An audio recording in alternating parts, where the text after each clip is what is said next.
नमस्कार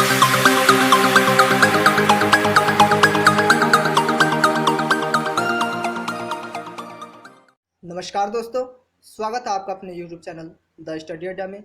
दोस्त, आज की वीडियो में हम रेलवे एनटीपीसी के एग्ज़ाम में आए हुए प्रीवियस ईयर क्वेश्चन को डिस्कस करेंगे, जो आने वाले एनटीपीसी एग्ज़ाम के लिए बहुत महत्वपूर्ण है। तो आज के वीडियो की हमारी टॉपिक है पॉलिटी। तो पॉलिटी के टॉपिक से रेलवे एनटीपीसी के एग्ज़ाम में आए हुए जितने भी प्रीवियस ईयर क्वेश्चन हैं सभी को डिस्कस करेंगे। इससे पहले हमने ज्योग्राफी से आए हुए सभी प्रीवियस ईयर क्वेश्चन को डिस्कस किया था। तो ज्योग्राफी वाले टॉपिक की वीडियो देखने के लिए आप प्लेलिस्ट में जाकर देख सकते हैं। दोस्तों, ये जितने भी previous year question railway NTPC के एग्ज़ाम में पूछे गए हैं, सभी question railway group D exam के लिए भी महत्वपूर्ण है। तो वीडियो आप ध्यान से देखें। तो दोस्तों, वीडियो स्टार्ट करने से पहले आपको बता दूं कि नीचे टेलीग्राम ग्रुप का लिंक दिया गया है, तो आप टेलीग्राम ग्रुप को जल्दी से ज्वाइन कर लें। तो चलिए वीडियो को स्टार्ट करते हैं। तो फ्रेंड्स, पॉलिटी का आज का हमारा टॉपिक है ऐतिहासिक पृष्ठभूमि। तो ऐतिहासिक पृष्ठभूमि के टॉपिक से देख लेते हैं कितने प्रश्न पूछे गए हैं ऐतिहासिक पृष्ठभूमि। तो ऐतिहासिक पृष्ठभूमि से जितने भी क्वेश्चन पूछे गए हैं सभी क्वेश्चन को हम लोग डिस्कस कर लेते हैं। तो पहला क्वेश्चन है, भारत में कौन सी तिथि संविधान दिवस के रूप में मनाई जाती है? तो भारत में जो संविधान दिवस के रूप में मनाई जाती है वो 26 नवंबर को मनाई जाती है। तो हमारा ऑप्शन नंबर ए सही हो जाएगा। अब 26 नवंबर को इसलिए मनाई जाती है क्योंकि 26 नवंबर 1949 को संविधान सभा द्वारा भारत के संविधान को अपनाया गया था।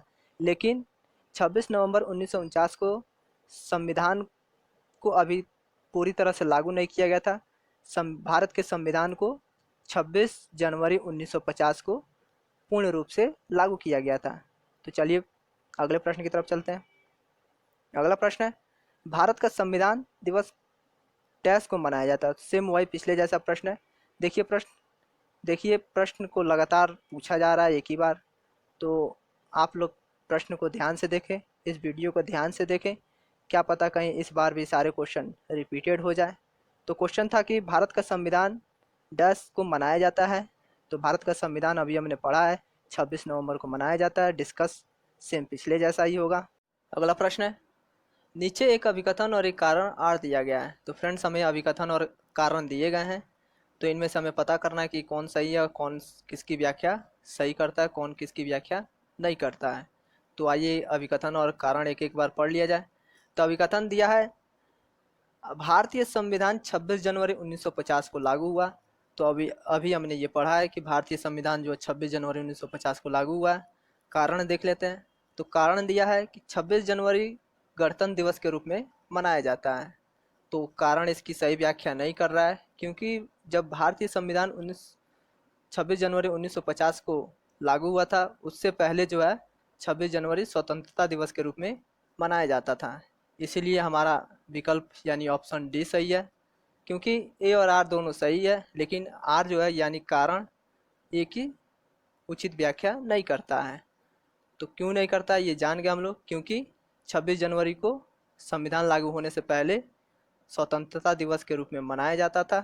फिलहाल में अभी गणतंत्र दिवस के रूप में मनाया जा रहा है। इस वजह से कारण जो है अभिकथन की सही व्याख्या नहीं करता है। अगले प्रश्न की तरफ बढ़ते हैं।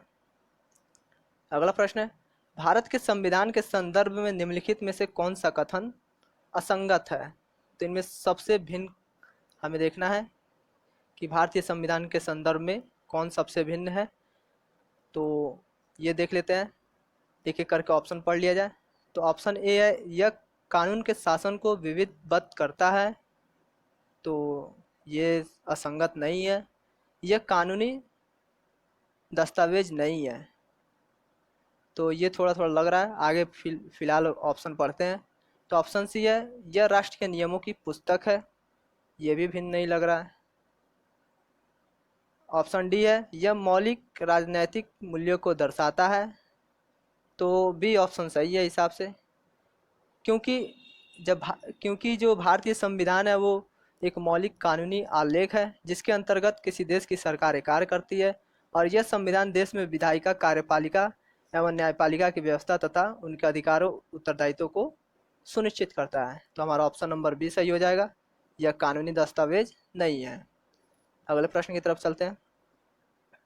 अगला प्रश्न है, भारतीय संविधान सभा ने भारतीय राष्ट्रीय ध्वज को कब अपनाया है? तो ये जो है सभी को पता है कि भारतीय राष्ट्रीय ध्वज को 22 जुलाई 1947 को अपनाया गया था। तो हमारा ऑप्शन नंबर ए सही है। अगले प्रश्न की तरफ चलते हैं। अगला प्रश्न है, संविधान के अनुसार तिरंगे की लंबाई एवं चौड़ाई के बीच में अनुपात कितना होता है? तो जो तिरंगे की लंबाई और चौड़ाई का अनुपात होता है वो 3:2 होता है। तो ऑप्शन नंबर ए सही है, 3:2। अगला प्रश्न है, भारत के राष्ट्रगान के रचयिता कौन है? तो ये सबको पता है कि रविंद्रनाथ टैगोर है। और भारत के राष्ट्रगान के रचयिता तो रविंद्रनाथ टैगोर हो गए। और भारत के राष्ट्रगीत की रचयिता बंकिम चंद्र चटर्जी हैं। तो राष्ट्रगीत की अगर बात होगी तो बंकिम चंद्र चटर्जी, और राष्ट्रगान की बात होगी तो रविंद्रनाथ टैगोर। ठीक है, तो अगले प्रश्न की तरफ चलते हैं अब। भारत एक गणतंत्र है, गणतंत्र का मतलब हमें पता करना है कि गणतंत्र का मतलब क्या होता है। तो ऑप्शन दिया है, ए शासक राजा या रानी होती है। तो भारत में आपको पता है कि राजा या रानी नहीं होती है, तो ये गलत हो जाएगा। इसकी गणतंत्र की व्याख्या ये नहीं होगी। शासक राजा या रानी का सीधा वंशज होता है, ये भी गलत है। राज्य का प्रमुख उसके लोगों द्वारा परोक्ष रूप से चुना जाता है, ये परोक्ष रूप से चुना जाता है, ये सही है। क्योंकि राज्य के प्रमुख उसके लोगों द्वारा ही परोक्ष रूप से चुना जाता है, तो ये सही है। और तो जब ये सही है तो अब हमें आगे पढ़ने की ज़रूरत नहीं है। अब भारत एक गणतंत्र है, गणतंत्र का मतलब हम लोग जान लेते हैं। तो गणतंत्र का मतलब है कि भारत का राष्ट्रीय अध्यक्ष निर्वाचित होगा, ना कि वंशानुगत। तो कई देशों में आपने देखा होगा कि वंशानुगत चलते रहता है, राजा रानी ये सब ऐसे ही चलता रहता है। लेकिन भारत में वंशानुगत नहीं चलता है, जबकि राष्ट्राध्यक्ष का निर्वाचित होता है। तो भारतीय गणतंत्र का प्रमुख या राष्ट्राध्यक्ष राष्ट्रपति होता है, जिसका चुनाव अप्रत्यक्ष प्रणाली द्वारा होता है। अगले प्रश्न की तरफ चलते हैं। अगला प्रश्न, विश्व के प्रजातांत्रिक देशों में किस देश का संविधान सर्वाधिक लंबा और विस्तृत है? तो विश्व के प्रजातंत्रवादी देशों में भारत देश का संविधान सबसे लंबा और विस्तृत है, सबको पता है। तो ऑप्शन नंबर डी सही हो जाएगा, भारत। क्योंकि भारत के संविधान में जो है वो 395 अनुच्छेद है, 22 भाग है और अनुसूचियाँ 12 हैं। फिलहाल में तो अनुच्छेद बढ़ गए हैं, 400 करीब हो गए हैं। और एक और इसमें बात जान लीजिएगा, एक और बात जान लीजिए इसमें कि सबसे छोटा संविधान किस देश का है? तो सबसे छोटा संविधान अमेरिका का है। सबसे छोटा संविधान अमेरिका का है। इसमें मात्र 7 अनुच्छेद हैं, यानी कि कितने, 60 आर्टिकल हैं। और अमेरिका का संविधान जो है वो पहला पूर्ण लिखित संविधान है। तो फ्रेंड्स, ऐतिहासिक पृष्ठभूमि से टॉपिक से जितने भी एनटीपीसी के एग्ज़ाम 2016 में प्रश्न आए थे सभी को हमने कर लिया। अगला टॉपिक है हमारा नागरिकता, मौलिक अधिकार, नीति निर्देशक तत्व एवं पंचायती राज। तो इस टॉपिक से देखा जाए किस प्रकार के प्रश्न पूछे गए हैं। तो इस टॉपिक का पहला क्वेश्चन है, मूलभूत अधिकारों में से ज़्यादातर हमारे संविधान के डैश से डैश अनुच्छेद में शामिल किए गए हैं। तो मूलभूत अधिकारों में से ज़्यादातर हमारे संविधान के 12 से 35 अनुच्छेद शामिल किए गए हैं। क्योंकि भारतीय संविधान के भाग 3 में अनुच्छेद 12 से 35 तक का मौलिक अधिकारों का वर्णन किया गया है, और वर्तमान में जो मौलिक अधिकार है वो 6 हैं। तो फ्रेंड्स, अगले प्रश्न की तरफ चलते हैं। अगला प्रश्न है, मूलभूत अधिकारों में से एक का चयन करें जो भारत के नागरिकों और विदेशियों के लिए उपलब्ध होता है। तो फ्रेंड्स, इसमें भारत और नागरिकों को विदेशियों के लिए कौन सा अधिकार उपलब्ध होता है ये पूछा गया है। तो हमारा ऑप्शन नंबर डी सही है, धार्मिक मामलों का प्रबंध करने की स्वतंत्रता आर्टिकल 26 के तहत है। तो आर्टिकल 26 को जान लेते हैं। तो आर्टिकल 26 के तहत धार्मिक कार्यों में प्रबंध की स्वतंत्रता दी गई है, लेकिन यह स्वतंत्रता व्यक्तियों को नहीं बल्कि उन धार्मिक संस्थाओं को दी गई है जो धार्मिक संप्रदाय के व्यक्तियों द्वारा स्थापित की गई है। यह अधिकार भारत के नागरिकों के साथ साथ विदेशियों को भी प्राप्त है। हालांकि जितने भी अधिकार हैं, इन अधिकारों पर राज्य द्वारा लोक व्यवस्था, सदाचार और स्वास्थ्य के आधार पर प्रतिबंध लगाया जा सकता है। तो फ्रेंड्स देखिए, सारे क्वेश्चन को मैं डिटेल वाइज चल रहा हूँ, पूरी तरह से विस्तृत व्याख्या कर रहा हूँ मैं। तो फ्रेंड्स, अगर अभी तक आपने अगर चैनल को सब्सक्राइब नहीं किया तो चैनल को सब्सक्राइब कर दें, वीडियो को भी शेयर कर दें, साथ ही लाइक कमेंट दोनों कर दें। तो चलिए अगले प्रश्न की तरफ चलते हैं। हमारा अगला प्रश्न है, भारत के संविधान के अनुसार निम्नलिखित में से कौन सा एक मौलिक अधिकार नहीं है? तो मौलिक अधिकार हमारा स्वतंत्रता का अधिकार है, जीने का अधिकार है, स्वतंत्र समानता का अधिकार है, ये तीनों है। और ऑप्शन नंबर डी यानी कि देश की रक्षा का अधिकार नहीं है। तो हमारा ऑप्शन नंबर डी सही हो जाएगा। क्यों नहीं है? क्योंकि यह एक देश की रक्षा का अधिकार एक मूल कर्तव्य है, इसलिए यह एक मौलिक अधिकार नहीं है। अगले प्रश्न की तरफ चलते हैं। अगला प्रश्न है, निम्नलिखित में से कौन सा विकल्प भारतीय नागरिक का मूलभूत अधिकार नहीं है? तो निजता का अधिकार हो जाएगा। तो हमारा ऑप्शन नंबर बी सही है। तो अगले प्रश्न की तरफ चलते हैं। अगला प्रश्न है, संविधान के अनुसार किस अनुच्छेद के तहत यानी कि संविधान के अनुसार किस अनुच्छेद के तहत जीवन की सुरक्षा और व्यक्तित्व स्वाधीनता प्रदान की गई है? तो आर्टिकल 21 के तहत की गई है। तो हमारा ऑप्शन नंबर बी सही हो जाएगा, आर्टिकल 21। अगला प्रश्न है, भारतीय संविधान का अनुच्छेद 29 निम्नलिखित में से कौन से अधिकार प्रदान करता है? तो आर्टिकल 19 जो है वो अल्पसंख्यक के हितों के सुरक्षा का प्रदान करता है। तो हमारा ऑप्शन नंबर सी सही है, अल्पसंख्यक के हितों की सुरक्षा। अगले प्रश्न की तरफ चलते हैं। अगला प्रश्न है, भारतीय संविधान के मौलिक कर्तव्य किस देश के संविधान से लिए गए हैं? तो भारत का जो मौलिक कर्तव्य है वो सोवियत संघ देश से लिया गया है। तो ऑप्शन नंबर सी सही है। भारतीय के मौलिक कर्तव्य को 42वें संविधान संशोधन 1976 द्वारा सम्मिलित किया गया था। ठीक है फ्रेंड्स, तो अगले प्रश्न की तरफ चलते हैं। अगला प्रश्न है, संविधान का भाग 4A अनुच्छेद 51A भारत के प्रत्येक नागरिक के मूलभूत कर्तव्यों को सूचीबद्ध करता है। 86वें संविधान संशोधन 2002 के बाद कितने मूलभूत कर्तव्य सूचीबद्ध हैं? तो ये जो है 11 हो जाएगा। तो हमारा ऑप्शन नंबर सी सही है, 11। क्योंकि स्वर्ण सिंह समिति की अनुशंसा पर 42वें संविधान संशोधन अधिनियम 1976 के द्वारा भाग 4 क ए के तहत 51 क के अंतर्गत मूल कर्तव्यों को एक जोड़ा गया है, जिनकी कुल संख्या 10 थी, लेकिन 86वें संविधान संशोधन अधिनियम 2002 के द्वारा 11 हो गई थी। और 86वें संविधान संशोधन अधिनियम 2002 के द्वारा जो मूल कर्तव्य जोड़ा गया था वो है 6 से 14 वर्ष की आयु तक के बच्चों को शिक्षा का अवसर प्रदान करना और प्रत्येक माता पिता का कर्तव्य निर्धारित करना।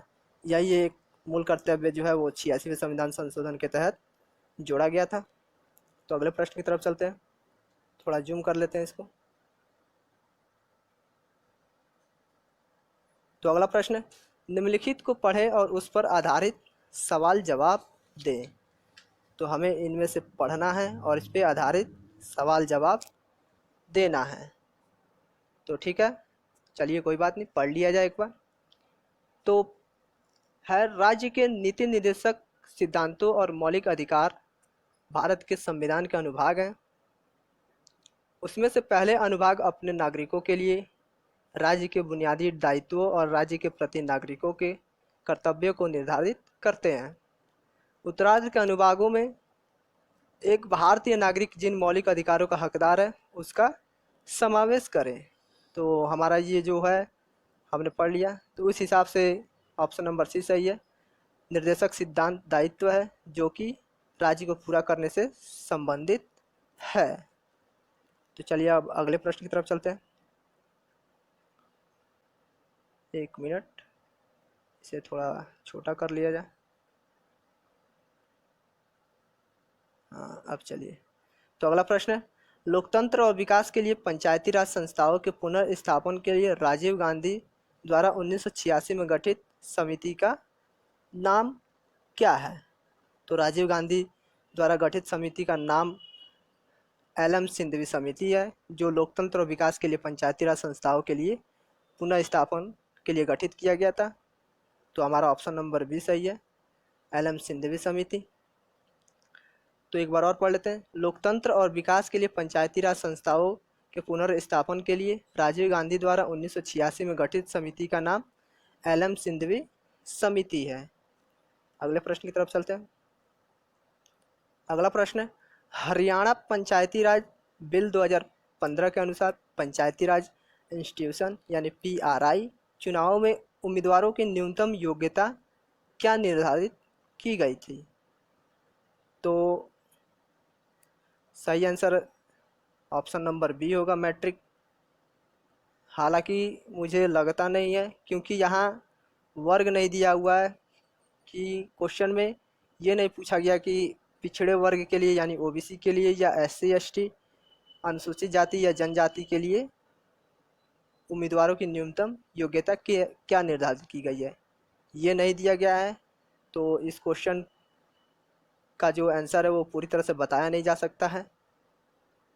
तो फिलहाल में इसको मैट्रिक ही रहने देते हैं। चलिए अगले प्रश्न की तरफ चलते हैं। अगला क्वेश्चन है, भारत के संविधान के अनुसार निम्नलिखित में से कौन सा नागरिकों का मौलिक कर्तव्य नहीं है? तो मौलिक कर्तव्य जो नहीं है वो आम चुनाव में मतदान करना है। तो हमारा ऑप्शन नंबर बी सही हो जाएगा, आम चुनाव में मतदान करना है। बाकी सारे जो हैं वो मौलिक कर्तव्य हैं। तो अगले प्रश्न की तरफ चलते हैं। अगला प्रश्न है, शिक्षा का अधिकार कब एक मौलिक अधिकार बना? तो अभी हमने उधर देखा था जब मौलिक कर्तव्य पढ़ रहे थे तो उस समय। तो शिक्षा का अधिकार मौलिक अधिकार जो बना है वो अप्रैल 2010 में बना था।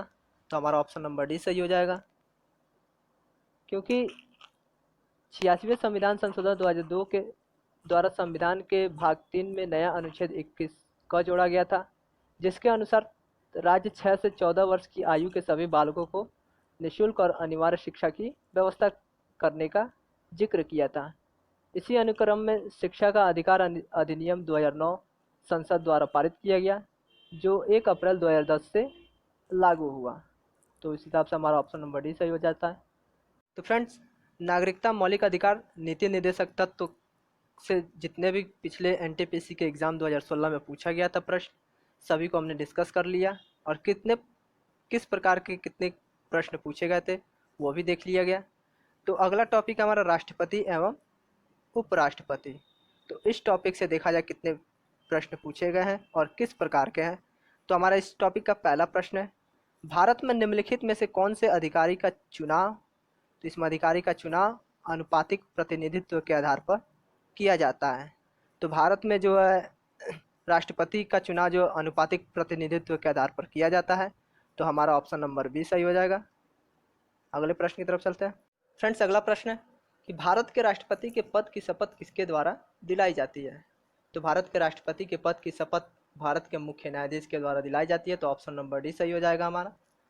तो फ्रेंड्स, हालांकि कभी कभार क्या होता है कि किसी कारणवश राष्ट्रपति के पद की शपथ में भारत के मुख्य न्यायाधीश उपस्थित नहीं हो पाते हैं, तो उस समय जो है भारत के राष्ट्रपति के पद की शपथ उच्चतम न्यायालय के वरिष्ठतम न्यायाधीश राष्ट्रपति के पद की शपथ दिलाते हैं। तो अगर राष्ट्रपति के पद की शपथ के समय भारत के मुख्य न्यायाधीश अगर उपस्थित ना हो, तो उस समय भारत के उच्चतम न्यायालय के वरिष्ठतम न्यायाधीश राष्ट्रपति के पद की शपथ दिलाते हैं। तो अगले प्रश्न की तरफ चलते हैं। तो अगला प्रश्न है, भारत के राष्ट्रपति को किसके द्वारा शपथ दिलाई जाती है? तो देखिए, प्रश्न इतना इजी प्रश्न पूछा गया है और सारे क्वेश्चन रिपीटेड है। तो सारे क्वेश्चन आप लोग भी ध्यान से देखिएगा, क्या पता इस बार भी सारे क्वेश्चन रिपीटेड हो जाए। तो प्रश्न है, भारत के राष्ट्रपति को किसके द्वारा शपथ दिलाई जाती है? तो अभी हमने पढ़ा है कि भारत के मुख्य न्यायाधीश के द्वारा, और भारत के मुख्य न्यायाधीश की अनुपस्थिति में वरिष्ठतम न्यायाधीश द्वारा राष्ट्रपति की शपथ दिलाई जाती है। तो अगले प्रश्न की तरफ चलते हैं। अगला प्रश्न है, भारत के राष्ट्रपति चुनाव में विवाद की स्थिति उत्पन्न होने पर फैसला करने का अधिकार किसके पास है? तो भारत के राष्ट्रपति चुनाव में विवाद की स्थिति उत्पन्न होने पर फैसला करने का अधिकार उच्चतम न्यायालय के पास है। तो हमारा ऑप्शन नंबर डी सही हो जाएगा, उच्चतम न्यायालय। तो फ्रेंड्स, अनुच्छेद 71 के तहत भारत के राष्ट्रपति चुनाव में अगर विवाद की स्थिति उत्पन्न होती है तो उच्चतम न्यायालय के पास फैसला करने का अधिकार है। साथ ही साथ उपराष्ट्रपति के अगर चुनाव में भी विवाद की स्थिति उत्पन्न होती है तो उच्चतम न्यायालय के पास अधिकार है इस विवाद को भी फैसला करने का। तो राष्ट्रपति और उपराष्ट्रपति दोनों के चुनाव में अगर विवाद की स्थिति उत्पन्न होती है तो उच्चतम न्यायालय के पास आर्टिकल 71 के तहत अधिकार है इसे फैसला करने का। तो अगले प्रश्न की तरफ चलते हैं। अगला प्रश्न है, राष्ट्रपति की पॉकेट वीटो शक्ति के संदर्भ में ऐसी टिप्पणी क्यों की जाती है कि भारतीय राष्ट्रपति की शक्ति अमेरिकी राष्ट्रपति की तुलना में बड़ी है? तो फ्रेंड्स, इस क्वेश्चन का आंसर जानने के लिए हमें सारे ऑप्शन को एक एक करके पढ़ना पड़ेगा। तो एक बार सारे ऑप्शन को पढ़ लिया जाए। तो ऑप्शन ए है, भारतीय राष्ट्रपति की अनिश्चित अवधि के लिए बिल पर कोई कार्रवाई ना करने की शक्ति है। ऑप्शन बी है, संयुक्त राज्य अमेरिका के राष्ट्रपति को 10 दिनों के भीतर पुनर्विचार के लिए बिल वापस भेजना पड़ता है, जबकि भारतीय राष्ट्रपति के पास 30 दिन होते हैं। ऑप्शन सी है, संयुक्त राज्य अमेरिका के राष्ट्रपति को 10 दिनों के भीतर पुनर्विचार के लिए बिल वापस भेजना पड़ता है, जबकि भारतीय राष्ट्रपति के पास 20 दिन होते हैं। ऑप्शन डी है, संयुक्त राज्य अमेरिका के राष्ट्रपति 10 से अधिक दिनों के लिए बिल रखने के लिए उसे पुनर्विचार के लिए वापस नहीं भेज सकते हैं, जबकि भारतीय राष्ट्रपति के पास मामले में ऐसा नहीं है। तो फ्रेंड्स, इसका सही आंसर हो जाएगा ऑप्शन नंबर ए, क्योंकि ऑप्शन ए जो दिया है वो भारतीय राष्ट्रपति की अनिश्चित अवधि के लिए बिल पर कोई कार्रवाई ना करने की शक्ति है, क्योंकि जब कोई विधेयक राष्ट्रपति को प्रस्तुत किया जाता है तो वह या तो अनुमति देगा या अनुमति देने से इनकार कर देगा। अगर मान लीजिए राष्ट्रपति ना अनुमति देता है और अनुमति देने से इनकार भी कर देता है, या फिर अनुमति नहीं देता है और अनुमति देने से इनकार भी नहीं करता है, तो वो बिल वैसे ही पड़ा का पड़ा रह जाएगा। बस यही कारण है कि भारतीय राष्ट्रपति की शक्ति अमेरिकी राष्ट्रपति की शक्ति से बड़ी है। तो आइए एक बार अमेरिकी राष्ट्रपति संविधान को जान लेते हैं। तो अमेरिकी संविधान में राष्ट्रपति को विधेयक 10 दिन के भीतर लौटाना पड़ता है, किंतु भारतीय संविधान में इस प्रकार के कोई समय सीमा का उल्लेख नहीं है, अर्थात वह अनिश्चित काल तक विधेयक को रख सकता है। तो फ्रेंड्स देखिए, सारे क्वेश्चन को मैं डिटेल वाइज चल रहा हूँ, सारे क्वेश्चन को एक एक करके डिस्कस कर रहा हूँ और सभी क्वेश्चन को पूरी तरह से विस्तृत व्याख्या के साथ बता रहा हूँ। तो फ्रेंड्स, अगर आपने अभी तक मेरे चैनल को सब्सक्राइब नहीं किया है तो प्लीज़ चैनल को सब्सक्राइब कर लें, साथ में वीडियो को शेयर करके वीडियो को लाइक और कमेंट दोनों कर दें। अगला प्रश्न है, 25 जुलाई 2012 को श्रेणी प्रणब मुखर्जी ने भारत के 10वें राष्ट्रपति के रूप में पदभार ग्रहण किया था। तो प्रणब मुखर्जी ने भारत के 13वें राष्ट्रपति के रूप में पदभार ग्रहण किया था। तो हमारा ऑप्शन नंबर बी सही हो जाएगा, 13। तो 25 जुलाई 2012 को श्री प्रणब मुखर्जी ने भारत के 13वें राष्ट्रपति के रूप में पदभार ग्रहण किया था। वर्तमान में जो हमारे रामनाथ कोविंद है वो व्यक्ति के अनुसार 14वें राष्ट्रपति हैं। तो अगले प्रश्न की तरफ चलते हैं। अगला प्रश्न है, निम्नलिखित में से कौन से विकल्प में भारत के राष्ट्रपति बनने हेतु अर्हता नहीं है? तो भारत के राष्ट्रपति बनने हेतु अर्हता लोकसभा की सदस्यता का धारक नहीं है। तो हमारा ऑप्शन नंबर सी सही हो जाएगा, क्योंकि भारत के राष्ट्रपति बनने हेतु अर्हता जो है वो राज्यसभा की सदस्यता होना चाहिए। तो अगले प्रश्न की तरफ चलते हैं। अगला प्रश्न है, भारत के संविधान के अनुसार भारत के उपराष्ट्रपति इनके द्वारा निर्वाचित किए जाते हैं। तो भारत के उपराष्ट्रपति जो हैं वो संसद के दोनों सदनों और निर्वाचित सदस्य और मनोनीत सदस्य के द्वारा निर्वाचित किए जाते हैं। तो हमारा ऑप्शन नंबर बी सही हो जाएगा। संसद के सॉरी फ्रेंड्स, इसमें निर्वाचित सदस्य नहीं दिया गया है, तो हमारा ऑप्शन नंबर बी भी गलत है। ए बी सी डी इसमें से कोई ऑप्शन नहीं होगा, ऑप्शन इसमें नहीं दिया है, तो ऑप्शन चारों गलत है। तो फ्रेंड्स क्या होता है कि अगर ऑप्शन या क्वेश्चन गलत होता है तो आयोग जो है वो अपने तरफ से नंबर दे देता है। तो इस प्रश्न को हम लोग, वैसे इस प्रश्न का सही आंसर है कि क्वेश्चन दिया हुआ है कि भारत के संविधान के अनुसार भारत के उपराष्ट्रपति इनके द्वारा निर्वाचित किए जाते हैं। तो भारत के संविधान के अनुसार भारत के राष्ट्रपति जो है संसद के दोनों सदनों के निर्वाचित सदस्य और मनोनीत सदस्य के द्वारा निर्वाचित किए जाते हैं, लेकिन ऑप्शन में नहीं दिया हुआ है। तो इसका सही आंसर हो जाएगा कि संसद के दोनों सदनों के निर्वाचित सदस्य और मनोनीत सदस्य के द्वारा भारत के उपराष्ट्रपति निर्वाचित होते हैं। तो अगले प्रश्न की तरफ चलते हैं। अगला प्रश्न है, भारत के पहले उपराष्ट्रपति कौन थे? तो भारत के पहले उपराष्ट्रपति एस राधाकृष्णन थे और वर्तमान में भारत के उपराष्ट्रपति एम वेंकैया नायडू है। अगला प्रश्न है, निम्नलिखित में से कौन कभी भारत का उपराष्ट्रपति नहीं बना? तो भारत का उपराष्ट्रपति जो नहीं बना है वो डॉक्टर APJ अब्दुल कलाम है। तो हमारा ऑप्शन नंबर बी सही हो जाएगा। तो APJ अब्दुल कलाम भारत के उपराष्ट्रपति कभी नहीं बने हैं, और बाकी जितने हैं मोहम्मद हामिद अंसारी, राधा स्वामी वेंकट रमन, शंकर दयाल शर्मा, ये सभी भारत के उपराष्ट्रपति बने हैं। तो फ्रेंड्स, आज हम पॉलिटी के यहीं तक क्वेश्चन कर रहे हैं, फिर अगले सेशन में अगले टॉपिक से पॉलिटी का स्टार्ट किया जाएगा। तो फ्रेंड्स, अगर वीडियो अच्छा लगा हो तो लाइक कमेंट जरूर कर दें, साथ ही चैनल को सब्सक्राइब करके वीडियो को शेयर भी कर दें।